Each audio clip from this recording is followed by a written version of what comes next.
It's a new day and new vlog na naman po tayo. At ngayong araw nga po pala na to ay pupunta tayo dito sa Cabanatuan City.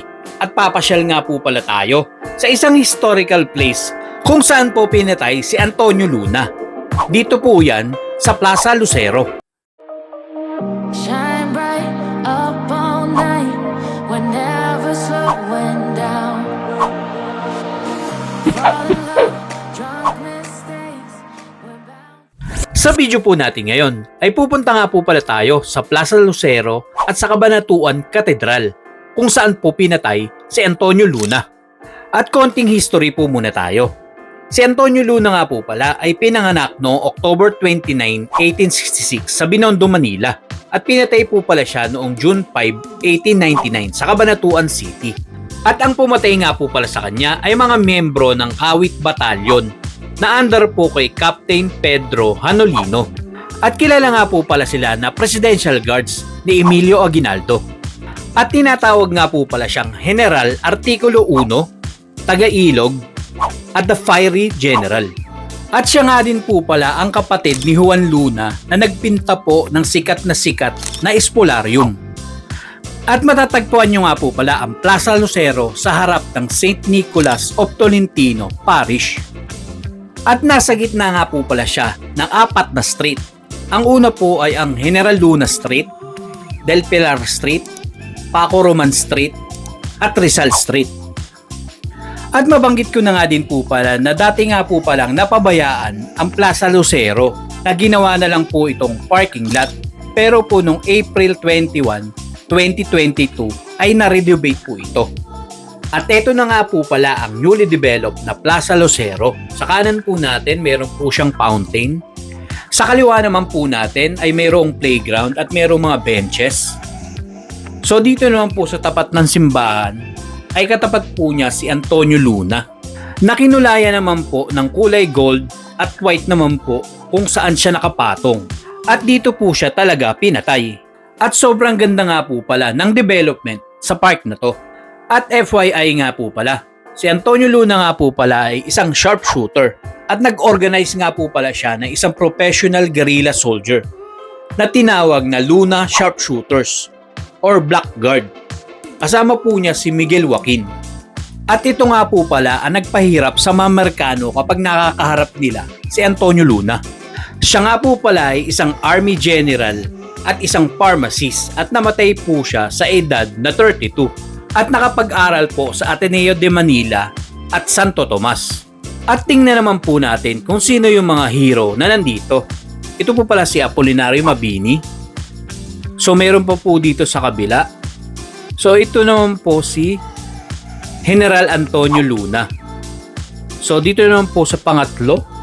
So bali 4 po sila. So dito naman po ay si, tingnan po natin yan,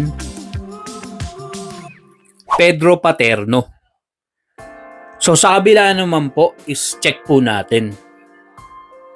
Ito naman po ay si Paco Roman. Bale, pinangalan nga po pala kay Paco Roman yung isang street dito mismo sa Plaza Lucero, yung nasa likod lang po ng stage. At sino nga po ba si Plaza Lucero or si Lucero? Bakit sa kanya po pinangalan ang park na to at hindi kay Antonio Luna?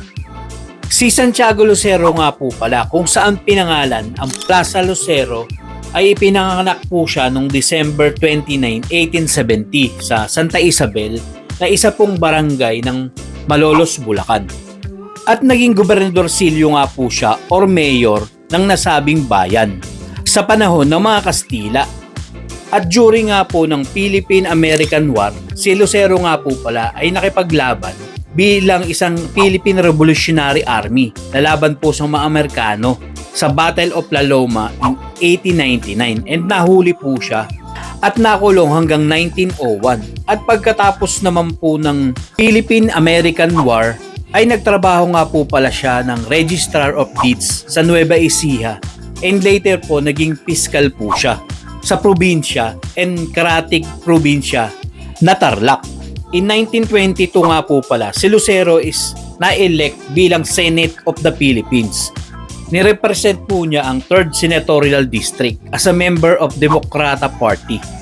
At nakapangasawa nga po pala siya at nanirahan nga po pala sila sa San Isidro. Dito pa rin po yan sa Nueva Ecija. At namatay nga po pala siya noong November 2, 1925. At ayan nga po pala ang istorya kung saan ipinangalan ang plaza na to. At puntahan nga po pala natin ang Katedral ng Cabanatuan na na-founded po ng 1700 by the Augustinian Friars. At naging historical nga po pala ito dahil dito nga po pinatay si Antonio Luna. At ilang beses na nga po palang na-rebuild ang simbahan na to. Una po ay noong 1880 dahil po sa lindol. At noong 1934 to 1972, nasunog naman po. At during nga po ng Philippine-American War, ang Cathedral Convent nga po pala ay nag-serve po siya ng seat of capital of the Philippines. At kung saan nga po pala kasamang napatay si Francisco Roman na AD camp po ni Antonio Luna. At bago nga po pala tayo matapos ay i-shoutout nga po pala natin ang bagong bukas na barbershop dito sa Gapan City, ang Suavilicious Hair Studio. At kung naghahanap nga po pala kayo na magandang gupit at magcha-chop-chop ng buhok nyo is magpunta lang po kayo sa shop na to. At hanggang dyan nga po pala ang vlog natin ngayong araw. At sana nga po pala ay samahan nyo ko sa mga bago pa nating vlog. Maraming salamat po.